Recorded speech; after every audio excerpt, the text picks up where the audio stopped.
I still remember the most painful moment of my life.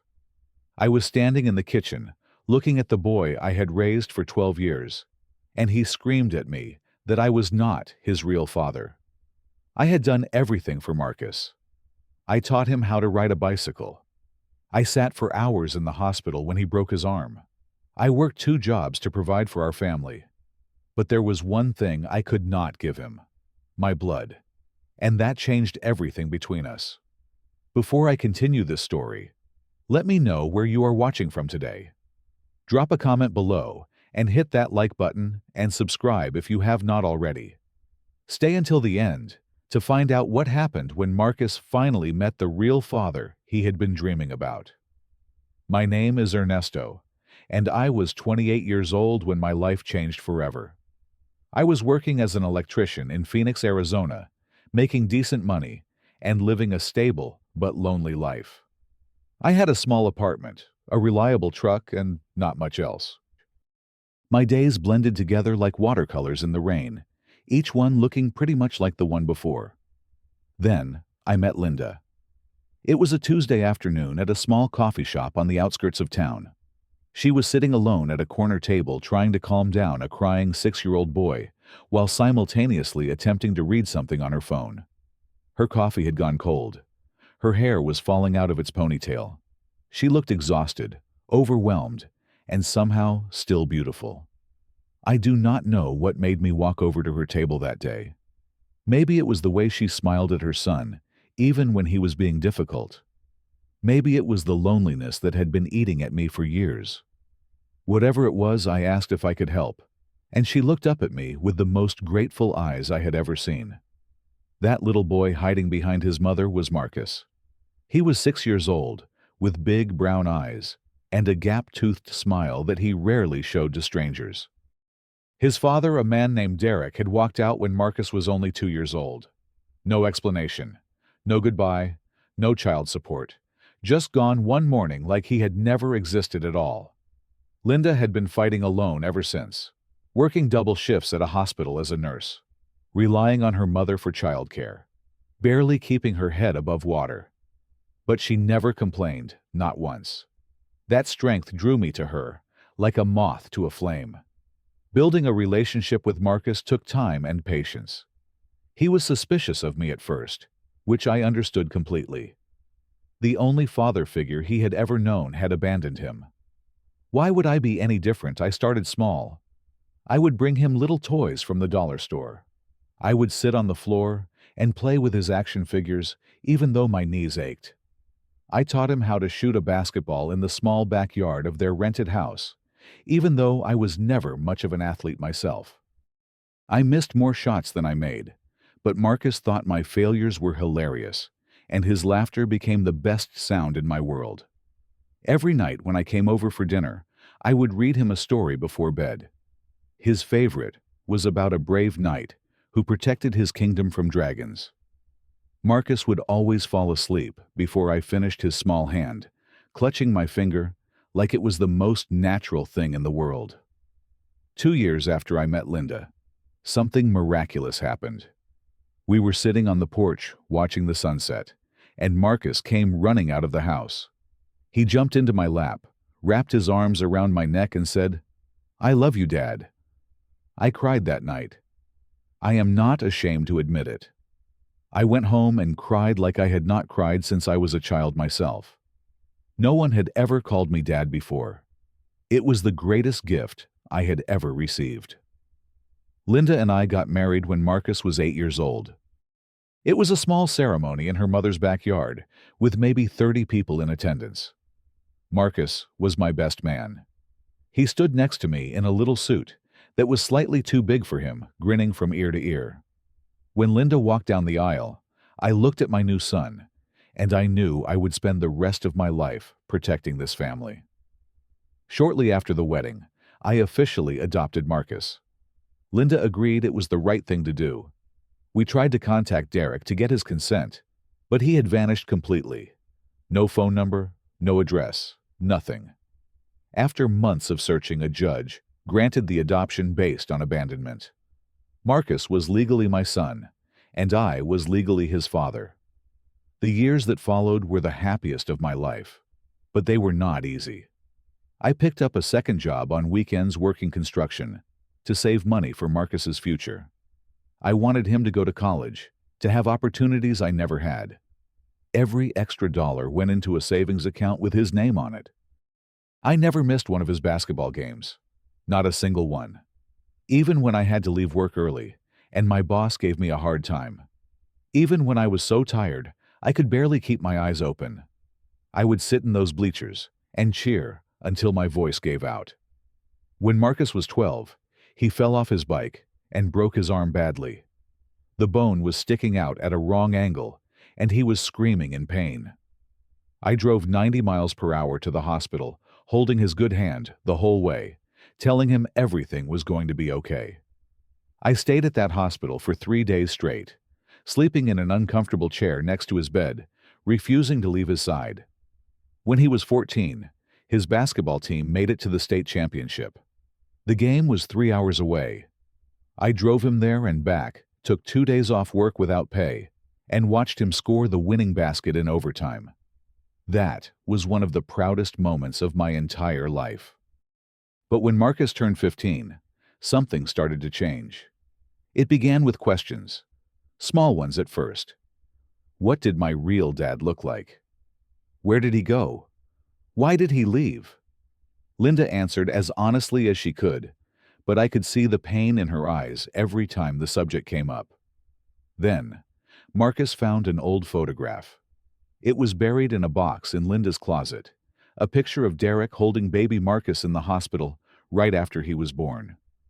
Derek was smiling in that photo, looking like the happiest man in the world. It was a lie, of course. He would abandon them both within 2 years. But Marcus did not see the lie. He only saw the father he never knew. After that, things were different. Marcus became quieter. He stopped talking to me as much during dinner. He would come home from school and go straight to his room. When I asked Linda about it, she said it was probably just puberty. Teenagers are moody. It is normal. But I knew it was something more. I could feel him pulling away from me inch by inch, day by day, and there was nothing I could do to stop it. The summer before Marcus turned 16, he received a message that would tear our family apart. It came through social media from an account Marcus did not recognize. The profile picture showed a handsome man in an expensive suit standing in front of a fancy car. The message was simple. "Hi Marcus, this is your father. I have been looking for you for a long time." Marcus did not tell us about the message. He did not ask Linda if it was really Derek. He did not ask me for advice. He simply responded, and a secret relationship began. Derek had a story to tell, and it was completely different from the truth we knew. According to Derek, he had never wanted to leave. Linda had kicked him out. Linda had refused to let him see his son. Linda had poisoned Marcus against him. Derek was the victim in his own narrative, and Marcus believed every word. Over the following months, Marcus started sneaking out to meet Derek on weekends. He would tell us he was going to a friend's house or to basketball practice. Instead, Derek would pick him up in a red sports car and take him to fancy restaurants, professional basketball games, and expensive shopping trips. Derek was performing the role of the perfect father, and he had a bigger budget than I ever did. He bought Marcus designer sneakers that cost more than my weekly paycheck. He took him to courtside seats at an NBA game. He told Marcus about his successful business, his big house, his plans to give Marcus everything he deserved. The contrast was impossible for a 16-year-old to ignore. Derek drove a sports car. I drove a 10-year-old pickup truck. Derek wore tailored suits. I wore work boots covered in concrete dust. Derek took Marcus to 5-star restaurants. I took him to the diner on the corner where we had been going since he was 7. Marcus started coming home with a different attitude. He would roll his eyes when I asked about his day. He would give one-word answers to my questions. He stopped calling me Dad and started calling me Ernesto, or worse, just him, when talking to his mother. I noticed. Of course I noticed. But I told myself it was a phase. I told myself he would come around. I told myself that 12 years of love and sacrifice could not be erased by a few fancy dinners. I was wrong. The truth came out on a Thursday evening. I had called Marcus's friend Tyler to ask if Marcus wanted to stay for dinner at their house. Tyler was confused. Marcus was not there. Marcus had not been to his house in weeks. When Marcus came home that night, I was waiting for him in the living room. Linda was sitting beside me, her face pale with worry. I asked Marcus where he had really been. The confrontation that followed was the worst fight our family had ever had. Marcus admitted everything. He had been seeing Derek for months. He defended Derek's lies about Linda. He accused us of keeping him from his real father. I tried to stay calm. I tried to explain the truth. I told Marcus about the years of abandonment, the lack of child support, the complete absence from his life. I told him that Derek had never once tried to contact him, never sent a birthday card, never paid a single dollar to help raise him. Marcus did not believe me. He looked at me with something close to hatred in his eyes and said, "You are just jealous. You have always been jealous because you know you are not my real father." Linda broke down crying. I felt like someone had reached into my chest and squeezed my heart until it stopped beating. But I did not yell. I did not lose my temper. I simply said that we would talk more when everyone had calmed down, and I walked out of the room. That night, I sat alone on the back porch until 3 a.m, staring at the stars and wondering where I had gone wrong. As the months passed, Derek's influence grew stronger. He fed Marcus a steady diet of manipulation and false promises. He told Marcus that I was holding him back. He told Marcus that I was threatened by their relationship. He told Marcus that a real father, a blood father, would always understand him better than some stranger who married his mother. Derek promised Marcus the world, a brand new car for his 18th birthday, full tuition at any college he wanted, a job at Derek's successful company after graduation. All Marcus had to do was recognize who his real family was. Marcus stopped joining us for family dinners. He spent every possible moment texting Derek or sneaking out to see him. He treated Linda like an inconvenience and treated me like I did not exist. I kept trying. I kept showing up to his basketball games even though he pretended not to see me in the stands. I kept asking about his day even though he never answered. I kept telling him I loved him even though he never said it back. Linda begged me to fight harder to demand that Marcus stop seeing Derek. But I knew that would only push him further away. You cannot force a teenager to love you. You can only keep the door open and hope they walk back through it someday. The breaking point came on a spring evening when Marcus was 17 years old in his senior year of high school. We were sitting at the dinner table, the three of us eating in uncomfortable silence, like we did most nights. I had been planning this conversation for weeks, trying to find the right words. Marcus was graduating soon, and we needed to talk about college. I cleared my throat and told Marcus that I wanted to discuss his future. I explained that I had been saving money for 12 years. I had a college fund set up in his name. It was not enough for an Ivy League school, but it would cover most of the tuition at a good state university. Marcus barely looked up from his phone. He told me without any emotion in his voice that he was not going to a state school. Derek had already picked out a university for him, a private school on the East Coast, one of the best in the country. I asked how much the tuition was. Marcus shrugged and said it did not matter because Derek was going to pay for everything. I felt a knot forming in my stomach, but I kept my voice calm. I told Marcus that private universities were extremely expensive. The one he mentioned cost over $40,000 per year. Had Derek actually committed to paying that amount, Marcus finally looked up from his phone. His eyes were cold. He said that Derek had promised, and, unlike some people, Derek kept his promises. I could feel the anger rising in my chest, but I pushed it down. I told Marcus that I understood he was excited about this opportunity. I told him that I wanted him to have the best education possible, but I also told him that promises were easy to make and hard to keep. I suggested that maybe we should have a backup plan just in case. That was when Marcus exploded. He threw his fork down on the table. He stood up so fast his chair fell backwards. His face turned red with rage, and 12 years of resentment came pouring out like poison. That is the problem with you, Ernesto. You have never believed in me. You have never wanted me to succeed. You are just a small-minded electrician who cannot imagine anything bigger than this pathetic little life. Linda tried to intervene, but Marcus was not finished. And you know what Derek was right about you. He said you would try to sabotage this. He said you would try to keep me down because you are threatened by our relationship. Because you know deep down that you are nothing to me. I sat very still.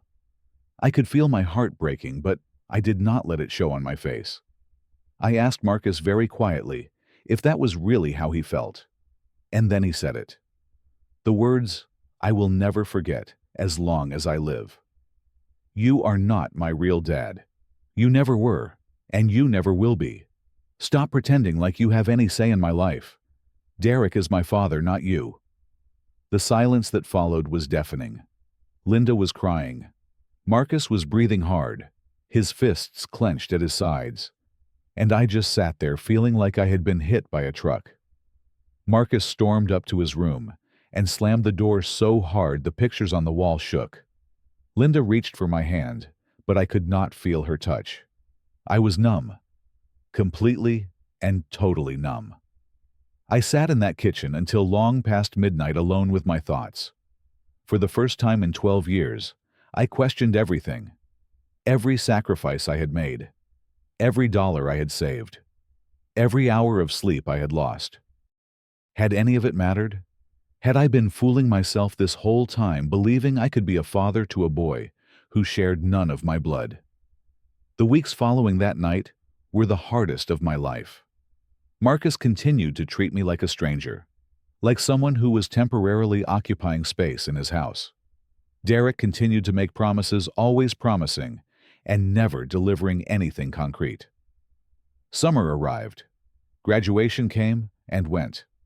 I sat in the audience and watched Marcus receive his diploma, applauding with tears in my eyes, even though he never once looked in my direction. Then the letter arrived. The acceptance letter from the private university Derek had chosen. Along with the acceptance letter came the bill. $42,000 for the first year alone, not including room and board, not including books, not including any of the other expenses that come with college. Marcus brought that bill to me, like I owed him something. He stood in the doorway of my workshop, holding the paper in his hand, and told me we needed to discuss payment arrangements.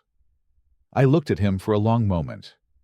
I thought about all the nights I had worked overtime, all the weekends I had spent on construction sites, all the money I had saved dollar by dollar for this ungrateful boy standing in front of me. And then I thought about what he had said to me in the kitchen, that I was not his real father, that I never was and never would be, that Derek was his father, not me. I took a deep breath. I looked Marcus directly in the eyes, and I said the hardest words I have ever spoken in my life. You made it very clear that I am not your father. You told me Derek is your real dad. So I think you should ask your real father to pay for your education. Marcus's face went white. He stammered that Derek was going through a temporary financial difficulty. He said Derek would have the money soon. He said I could not be serious. But I was serious. Completely serious. I told Marcus that I had spent 12 years trying to be his father. I had sacrificed everything for him, and he had thrown it all back in my face. If Derek was his real father, then Derek could take on the responsibilities that came with that title. Marcus stormed out of the workshop, calling me every name he could think of. I heard him on the phone with Derek demanding answers. I heard the desperation in his voice as Derek made excuses. Over the following days, I watched Marcus slowly unravel. He called Derek over and over, but Derek started avoiding his calls. The man who had promised the world was suddenly too busy to answer his phone. Finally, Marcus drove to Derek's address, the address of the mansion Derek had described in such loving detail. But there was no mansion. There was a run-down apartment building on the wrong side of town. Derek answered the door in a stained undershirt, looking nothing like the successful businessman he had pretended to be. The truth came out in that doorway. Derek's business had failed years ago. He was drowning in debt. The fancy car was leased. The expensive dinners were paid for with credit cards that were now maxed out. Everything had been a performance, a show designed to impress a son he had no intention of actually supporting. When Marcus asked Derek directly if he would pay for college, Derek laughed. He actually laughed. And then he said something that destroyed every illusion Marcus had built up over 2 years. "Why would I pay for your college? That is what Ernesto is for.